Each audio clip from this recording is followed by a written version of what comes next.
Welcome back to my YouTube channel NEET classes. तो आज का हमारा टॉपिक है kinematic motion in 1D part 7, जिसमें कि हम रिलेटिव मोशन के बारे में बात करेंगे। रिलेटिव मोशन, जैसा कि आप नाम से ही समझ रहे होंगे, रिलेटिव मीन्स कि एक दूसरे ऑब्जेक्ट का होना इसमें बहुत जरूरी है और दूसरे ऑब्जेक्ट के रिस्पेक्ट में ही हम कोई रिलेशन निकाल सकते हैं। मीन्स कि कंपेरिजन ऑफ टू बॉडी एक तरह से रिलेटिव कहलाएगा। तो हम इसमें तीन टर्म के बारे में बात करेंगे, relative position, relative velocity and relative acceleration. तो आइए देखते हैं इसमें आगे।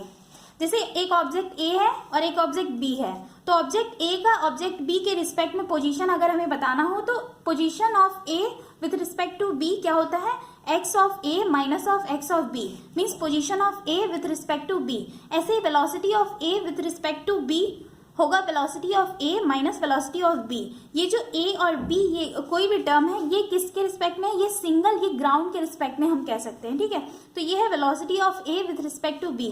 ऐसे ही acceleration of A with respect to B क्या होगा, acceleration of A minus of acceleration of B. ठीक है, तो जो ये टर्म लिखते हैं हम velocity of A with respect to B, जिसमें कि ए जो होता है, जिसका स्टडी हमें करना होता है, उस टर्म को आगे लिखते हैं और माइनस में उस जो फ्रेम ऑफ रेफरेंस उस कंडीशन में बना होता है, मतलब उस पॉइंट पे जो फ्रेम ऑफ रेफरेंस जो लेते हैं उसको minus of frame of reference कर देते हैं। तो यहाँ पे velocity of A with respect to B क्या हो जाएगा, velocity of A minus of velocity of B.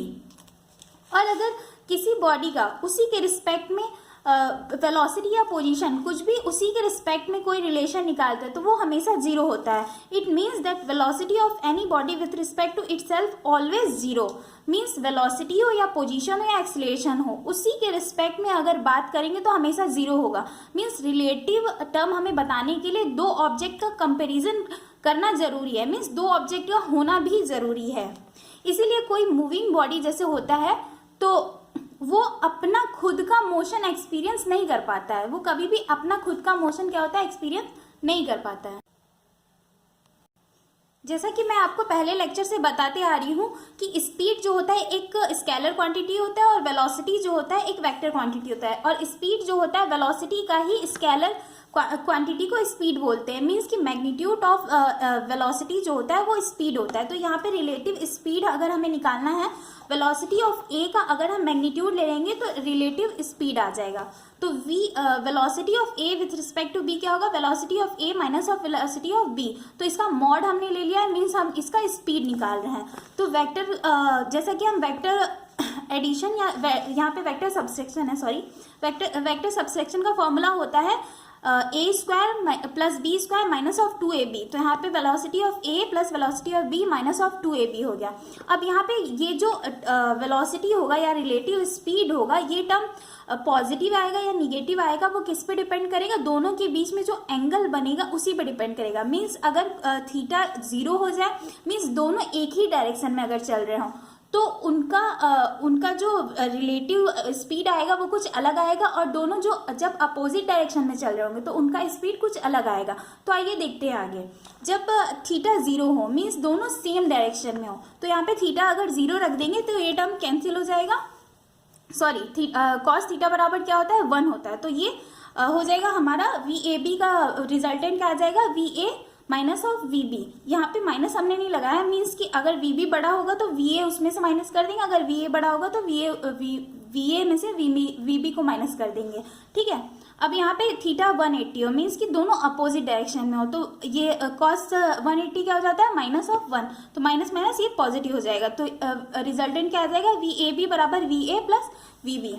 Means यहाँ पे मैंने दिखा भी रखा है कि वेलोसिटी ऑफ ए मान लीजिए इस एक्सिस पे है, पॉजिटिव एक्स एक्सिस पे, और वेलोसिटी ऑफ बी ये भी पॉजिटिव एक्स एक्सिस पे है। तो दोनों का वेलोसिटी एक दूसरे को कम लगेगी, को यहाँ पे होगा कि दोनों की वेलोसिटी एक दूसरे को कम लगेगी। क्यों, आप खुद ही एक्सपीरियंस कीजिए ना। अगर आप किसी ट्रेन में बैठे होते हैं तो आपके सामने से अगर कोई ट्रेन आपके पैरेलल उसी डायरेक्शन में जाती है तो हमें फील नहीं होता कि वो ट्रेन चल रहा है, हमें लगता है वो ट्रेन रेस्ट में है, मीन्स कि हमें उसकी वेलोसिटी कम लगती है। वैसे अगर कोई अपोजिट डायरेक्शन से कोई ट्रेन आती है या फिर अपोजिट डायरेक्शन से, ट्रेन की बात छोड़िए, अगर हम किसी भी व्हीकल में बैठे होते तो कोई भी अपोजिट डायरेक्शन से कोई गाड़ी हमारी ओर आती है तो हमें लगता है कि वो बहुत तेजी से आ रही हो, और अगर हमारे ही डायरेक्शन में वो गाड़ी चलती है तो हमें लगता है कि वो काफी धीमे चल रही है या फिर लगता है कि वो रुकी हुई है। तो ये एकदम सिंपल सा टर्म वही यूज करना है यहाँ पे कि अगर दोनों अपोजिट डायरेक्शन में होते हैं तो हमें वेलोसिटी ज्यादा फील होता है, और दोनों एक ही डायरेक्शन में होते हैं तो ये हमें कम फील होता है।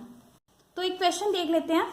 यहाँ पे क्या दे रखा है, ग्राउंड से एक पार्टिकल ए, उसको वी ए उसका वेलोसिटी दे रखा है 100 मीटर पर सेकेंड, और एक अपर डायरेक्शन से पार्टिकल बी को 50 मीटर पर सेकेंड से नीचे गिराया जा रहा है। दोनों के बीच का सेपरेशन क्या है, 300 मीटर। तो इस क्वेश्चन में क्या बोला है, find the time after which the ball will collide. Means कि दो बॉल है ये ए और बी, दोनों एक दूसरे से कितने टाइम बाद कोलाइड होंगे, इस क्वेश्चन में पूछ रहा है। तो सबसे पहले इसमें रिलेटिव जो भी टर्म हम यूज करेंगे, जैसे h बराबर ut plus half AT square, या फिर v बराबर u प्लस AT, कोई भी टर्म यूज करेंगे तो उसमें जो भी टाइम, तो किसी रिलेटिव टर्म, टाइम एक रिलेटिव टर्म नहीं यूज होता है ना, टाइम किसी के रिस्पेक्ट में नहीं होता, टाइम हमेशा ही कांस्टेंट होता है, चाहे आपके रिस्पेक्ट में हो चाहे किसी के रिस्पेक्ट में हो, टाइम हमेशा यूनिवर्सल है, ठीक है।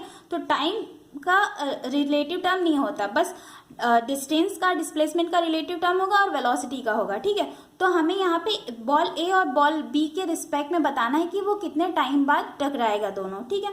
तो यहाँ पे हम दोनों का एक्सीलरेशन एक दूसरे के रिस्पेक्ट में देख लेंगे। तो acceleration of A is A और A with respect to B क्या हो जाएगा, acceleration of A minus of acceleration of B. और दोनों पे कौन सा एक्सीलरेशन वर्क कर रहा है, सिर्फ और सिर्फ ग्रेविटेशनल एक्सीलरेशन वर्क कर रहा है। तो दोनों एक्सीलरेशन ए की इक्वल हो जाएंगे, मीन्स दोनों का एक्सीलरेशन एक दूसरे के रिस्पेक्ट में क्या हो जाएगा, 0। तो यहाँ पे जाहिर सी बात है ये टर्म क्या हो जाएगा, 0। तो सिंपल से h बराबर ut हो जाएगा, और जो u यहाँ पे होगा दोनों का एक दूसरे के रिस्पेक्ट में वेलोसिटी यहाँ पे लिखेंगे, सिर्फ सिंपल से एक वेलोसिटी नहीं डाल देंगे, वो गलत हो जाएगा, ठीक है। Means velocity of A with respect to B हम डालेंगे तो velocity of A with respect to B, ये दोनों ही एक दूसरे के अपोजिट डायरेक्शन में जा रहे हैं, तो ये दोनों क्या हो जाएंगे, ऐड हो जाएंगे। अभी मैंने यहाँ पे बताया था ना, दोनों अपोजिट डायरेक्शन में होंगे तो यहाँ पे क्या हो जाएगा, ऐड हो जाएगा।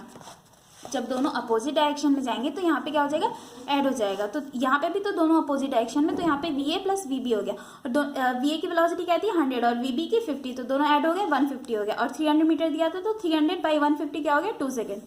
अब अगला क्वेश्चन देखते हैं। अगले क्वेश्चन में a car A move with velocity 50 meter per second and B with velocity 20 meter per second are moving in opposite direction, means दोनों opposite direction में move कर रहे हैं, as shown in the figure। Figure में दे रखा है कि A जो है निगेटिव एक्स एक्सिस पे मूव कर रहा है और B जो है पॉजिटिव एक्स एक्सिस पे मूव कर रहा है। A की वेलोसिटी क्या है 50 मीटर पर सेकेंड, B की वेलोसिटी क्या है 20 मीटर पर सेकेंड। तो दोनों का relative velocity B with respect to ये, यहाँ पे ये टर्म ध्यान देना है कि B का A के रिस्पेक्ट में बताना है। मतलब कि हमने जो आपको VAB बताया था, ये बताया था कि जिसका हमें स्टडी करना हो, और B जो बताया था जिसके रिस्पेक्ट में निकालना हो, ठीक है।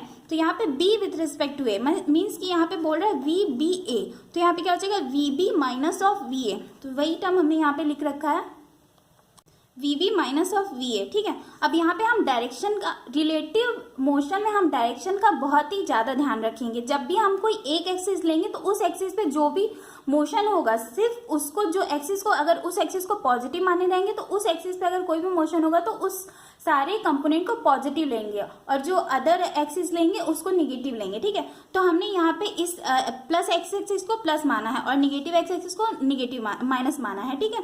तो यहाँ पे VB वेलोसिटी ऑफ B जो है पॉजिटिव डायरेक्शन में, तो ये पॉजिटिव रख दिया। जो वेलोसिटी ऑफ A था वो निगेटिव डायरेक्शन में था, तो यहाँ एक निगेटिव ऑलरेडी था और यहाँ पे इसका निगेटिव हमने लगा दिया, तो दो निगेटिव क्या हो गया, पॉजिटिव। तो इसका आंसर क्या आ गया, 35 मीटर पर सेकेंड। रिलेटिव मोशन के दो एप्लीकेशन हमारे सिलेबस में है, कौन कौन सा, रैनमैन प्रॉब्लम और रिवर स्विमर प्रॉब्लम। तो सबसे पहले आइए देखते हैं रैनमैन प्रॉब्लम। रैनमैन प्रॉब्लम में दो केसेस होते हैं। पहला केस क्या होता है, व्हेन रैन फॉलिंग वर्टिकली, मतलब कि जब रैन जो होता है वो वर्टिकल फॉल करता है, ठीक है। और दूसरा केस क्या होता है, when rain appear falling vertically, means जो रैन होती है वो हमें अपीयर होती है वर्टिकल फॉल, मीन्स कि वो रियल में वर्टिकल फॉल नहीं होता है, वो आदमी के रिस्पेक्ट में, मीन्स कि मैन के रिस्पेक्ट में वो अपीयर होता है वर्टिकल, ठीक है। तो पहला केस देखते हैं। जो वेलोसिटी ऑफ रैन है विथ रिस्पेक्ट टू ग्राउंड जो है वो वर्टिकल है और मैन की वेलोसिटी हॉरिजॉन्टल डायरेक्शन में है। तो ये हमारा एक ट्रायंगल बन गया, ठीक है, velocity of rain with respect to man, ठीक है। तो ये जो ट्रायंगल बना है, ये ट्रायंगल जो है, ये ट्रायंगल अगर आपने triangle law of vector addition पढ़ा होगा तो उसमें देखा होगा कि ये देखिए मैंने यहाँ पे लिख रखा है, वेक्टर ऑफ ए और वेक्टर ऑफ बी, अगर दो वेक्टर ए का हेड और वेक्टर बी का टेल अगर एक साथ जुड़ता है तो रिजल्टेंट उसका जो होता है वो वेक्टर ए के टेल से और वेक्टर बी के हेड से जोड़ता है। तो इसका रिजल्टेंट जो होता है ए प्लस बी बराबर आर रिजल्टेंट होता है, ठीक है। तो वैसा ही यहाँ पे केस बन रहा है। देखिए अगर इसको हम ए मान लें, वी आर एम को अगर हम ए मान लें तो वी एम जी जो होगा वो बी होगा। तो रिजल्टेंट इसका ए वेक्टर के टेल से और बी वेक्टर के हेड से जुड़ेगा। यहाँ पे क्या बोला था मैंने, रिजल्टेंट जो होता है ए वेक्टर के टेल से और उसका हेड जो होता है बी वेक्टर के हेड से जुड़ता है। मीन्स कि ये प्लस ये बराबर ये होगा यहाँ पे, ठीक है। मीन्स कि ए प्लस बी बराबर आर होगा। तो यहाँ पे ए क्या था हमारा वी आर एम और बी क्या था V M G is equal to velocity of rain with respect to ground. तो यहाँ पे थीटा एंगल जो होता है यहाँ पे, इसमें थीटा एंगल जो होता है वो इसमें ऐसा क्वेश्चन पूछता है कि हम अम्ब्रेला लेके किस डायरेक्शन में खड़े हों, ठीक है। मीन्स कि हमारा जो अम्ब्रेला हो वो कितने एंगल पे लेके खड़े हो कि हम भीग ना पाए। तो वो जो थीटा होता है वो अम्ब्रेला का एंगल बताता है। तो यहाँ पे थीटा जो होगा हम साइन अल्फा बराबर होगा, साइन अल्फा बराबर क्या हो जाएगा V M G upon of V R M. Means कि यही ना होता है base upon of hypotenuse, sine बराबर यही होता है ना। लेकिन यहाँ पे जो टेन थीटा होता है ये हमें बताता है अम्ब्रेला किस एंगल पे रखे। तो टेन अल्फा बराबर क्या होगा बेस अपॉन ऑफ परपेंडिकुलर। तो यहाँ पे क्या हो जाएगा V M G upon of V R G, ठीक है। तो ये जो होता है टेन अल्फा जो है ये डायरेक्शन बताएगा कि अम्ब्रेला किस एंगल पे हम रखे, ठीक है। दूसरा केस है when rain appear to fall vertically. Appear to means की velocity of rain with respect to man को कैसा अपीयर हो रहा है वो वर्टिकल हो रहा है। तो velocity of rain with respect to man vertical ले लिया, वेलोसिटी ऑफ मैन हॉरिजॉन्टल है। तो इसका रिजल्टेंट क्या हो जाएगा ए वेक्टर से बी, ए वेक्टर के टेल से रिजल्टेंट का टेल और बी वेक्टर के हेड से रिजल्टेंट का हेड मिलाते हैं तो ये ट्रायंगल लॉ को फॉलो करता है। तो इसका रिजल्टेंट क्या हो जाएगा वी आर एम का square plus V M G का square is equal to V R G का स्क्वायर। ये आया कहाँ से ये मैं आपको बताती हूँ। देखिए ये वी आर एम और वी एम जी के बीच जो एंगल होता है, जैसे हम वो वेक्टर एडिशन लॉ क्या होता है उसका रिजल्टेंट जो आता है A square plus B square plus 2ab cos theta. जो कॉस थीटा होता है वो तो वेक्टर ए और वेक्टर बी के बीच का ही तो एंगल होता है। तो यहाँ पे वेक्टर ए की तरह वी आर एम वर्क करता है और वेक्टर बी की तरह यहाँ पे क्या वर्क कर रहा है वी एम जी। दोनों के बीच एंगल क्या है 90। तो ये टर्म जीरो हो गया, जाहिर सी बात हो गया कि वी आर जी स्क्वायर बराबर क्या आ गया V R M square V M G square, ठीक है। तो यहाँ पे टेन थीटा क्या हो जाएगा, टेन थीटा बराबर क्या होता है base upon of perpendicular. I think आपको रेन मैन प्रॉब्लम ये बहुत ही इजीली समझ में आ गया होगा। आइए आगे देखते हैं river swimmer problem. River swimmer problem, ठीक है। रिवर स्विमर प्रॉब्लम में भी दो केसेस आते हैं। दो केस क्या होता है कि वो जो मैन होता है या फिर कोई बोट होता है वो शॉर्टेस्ट पाथ कितना ट्रैवल कर सकता है और मिनिमम टाइम में मिनिमम कितना टाइम में वो अपोजिट डायरेक्शन में पहुंच सकता है, मीन्स दूसरी ओर पहुंच सकता है। सिंपल वे में हम क्या है कि उसको कितना छोटी दूरी वो तय करेगा वो बताने का एक केस होता है और वो कितने कम टाइम में दूसरी ओर पहुंच जाएगा एक ये केस होता है, ठीक है। तो ये देखते हैं। तो ये रिवर है, ठीक है। हम मान लेते हैं रिवर की वेलोसिटी जो है इसमें पानी की वेलोसिटी जो है वाटर की वेलोसिटी जो है रिवर की वेलोसिटी वी आर है और जो रिवर का डेप्थ मतलब कि ये दो रिवर का डेप्थ ही है ये जो है ये डी है, ठीक है। दोनों ओर की दूरी जो हो गई वो डी हो गया। तो यहाँ पे